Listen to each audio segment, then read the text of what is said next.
Hapa mahali penye tuko ni kwamba tuna miti ilikuwa inakatwa nikaangukia kijana mmoja kwa wale wenye walikuwa wanakata hizo miti.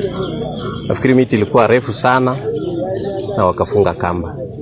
So ilipoanza kuanguka ni kwamba it's like huyo kijana alichelewa kutoka kwa laini ya miti. Ndio sababu ikampata na ikamwangukia.